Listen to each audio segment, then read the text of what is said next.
Hello friends, welcome back to my channel. By the way, আমি সুচি, আপনারা দেখছেন সুচির রান্নাঘর।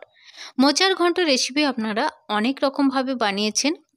খুব সহজভাবে কিভাবে রান্না করা যায় চলুন দেখে নেওয়া যাক আজকের রেসিপি। মোচা নিয়েছি বড় সাইজের পেঁয়াজ, টমেটো আর পরিমাণ মতো আদা রসুনের পেস্ট। নিয়েছি গোটা জিরে, শুকনো লঙ্কা, তেজপাতা আর গোটা গরম মশলা। পরিমাণ মতো নিয়েছি নারকেল কোড়া। আর মোচার ঘন্ট সেখানে নারকেল থাকবে না, সেটা কি করে হয়, তাই না বন্ধুরা?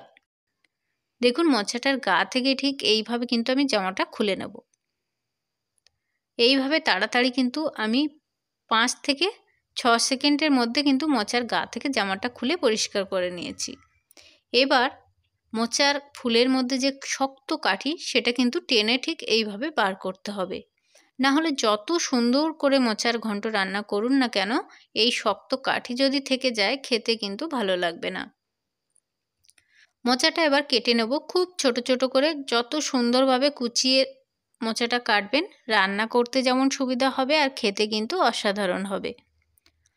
কাটার পর কিন্তু জলে ফেলতে হবে, না হলে মোচার মধ্যে যে আঠা থাকে সেটা কিন্তু জলের মধ্যে অনেক সময় বেরিয়ে যায়। যারা প্রথমবার আমার চ্যানেল দেখছেন, প্লিজ তাদের কাছে আমার একটাই অনুরোধ, চ্যানেলটাকে সাবস্ক্রাইব করে নেবেন। আর যারা সাবস্ক্রাইব করে নিয়েছেন তাদেরকে অসংখ্য ধন্যবাদ। পরিমাণ মতো জলের মধ্যে কুচনো মোচাটা জল থেকে তুলে কিন্তু হালকা হলুদ দিয়ে ফুটিয়ে নেব 2 থেকে 3 মিনিটের জন্য, মিডিয়াম টু লো হিটে। ঠিক দেখুন, এইভাবে কিন্তু ফুটিয়ে নেব। তাহলে মোচার মধ্যে যে আঠা ভাব সেটা কিন্তু চলে যাবে।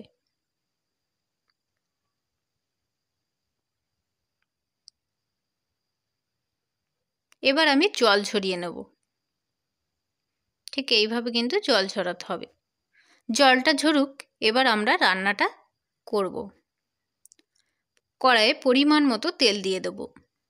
তেল ভালোভাবে গরম হয়ে গেলে কেটে রেখেছিলাম আগে থেকে আলু, সেটা কিন্তু এর মধ্যে লবণ আর হালকা হলুদ দিয়ে ভাজতে হবে। খুব একটা বেশি ভাজার দরকার নেই, হালকা ভাজলেই কিন্তু হবে। দেখুন, আলুটা আমার অনেকটাই লাল লাল হয়ে এসছে। এবার তেল ঝরিয়ে তুলে নেব। খুব সিম্পল একটা রেসিপি, খুব সহজেই আপনারা বাড়িতে বানিয়ে ফেলতে পারেন।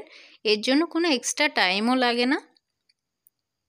খেতে যেমন সুন্দর, স্বাস্থ্যের জন্য খুব ভালো। এক্সট্রা আমি কিন্তু আর তেল দেইনি। ওই তেলের মধ্যে গোটা জিরে, শুকনো লঙ্কা, গোটা গরম মশলা, তেজপাতা দিয়ে দেবো। কয়েক সেকেন্ড নাড়াচাড়া করতে হবে।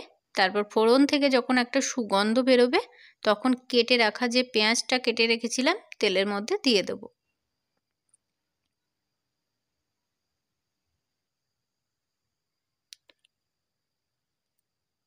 আমি খুব কম তেল মশলা কিন্তু এখানে ব্যবহার করছি, আপনারা চাইলে একটু বেশি ব্যবহার করতে পারেন। আপনারা জানেন যে তেল মশলা আমাদের শরীরের জন্য ভালো না। টমেটোটা দিয়ে দিলাম তেলের মধ্যে। টমেটো একটু নরম হয়ে আসলে এর মধ্যে হলুদ, লঙ্কার গুঁড়ো, লবণ দিয়ে দিলাম স্বাদ মতো, দিয়ে আদা রসুনের পেস্ট দিয়ে দিলাম। ভালোভাবে কষিয়ে নেব।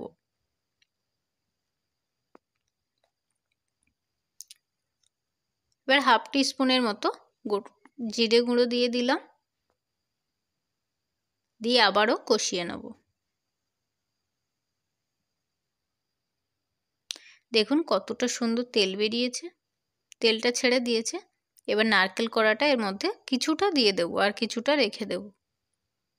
নারকেলের যে তেলের গন্ধ সেটা কিন্তু এর মধ্যে কষিয়ে নিলে অনেকটা গন্ধটা কেটে যায়। জল ঝরে গেছে, মোচাটা দিয়ে ভালোভাবে মিক্সড করতে হবে মশলার মধ্যে। যত সুন্দরভাবে মিক্সড করবেন, লবণটা কিন্তু খুব, মশলা লবণ সব কিন্তু মোচার মধ্যে ভালোভাবে ঢুকে যাবে। ভালোভাবে মিক্সড করতে হবে। পরিমাণ মতো জল দিয়ে দেব। খুব একটা বেশি জল দেওয়ার দরকার নেই, বাটি 1.5 থেকে 2 বাটি জল দিয়ে দেব। কাঁচা লঙ্কা দিয়ে দিলাম উপর থেকে 3 থেকে 4টে, আর ভেজে রাখা আলুটা দিয়ে দিলাম। ঠিক ঢাকা দিয়ে রেখে দেবো 5 থেকে 6 মিনিটের জন্য, মিডিয়াম টু লো হিটে। 5 থেকে 6 মিনিট পর দেখুন কতটা সুন্দর আলুটাও সেদ্ধ হয়েছে, মোচাটাও সেদ্ধ হয়ে গেছে। ঢাকনা খোলার পর আবারও 2 থেকে 3 মিনিট পর কিন্তু গরম মশলা আর ঘি দিয়ে সবশেষে ঘি দিয়ে দেবো। ব্যাস রেডি হয়ে গেল গরম গরম মোচার ঘন্ট। সব শেষে দিয়ে দেব নারকেল কোড়া।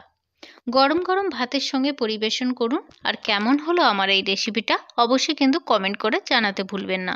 সবাই ভালো থাকবেন, সুস্থ থাকবেন।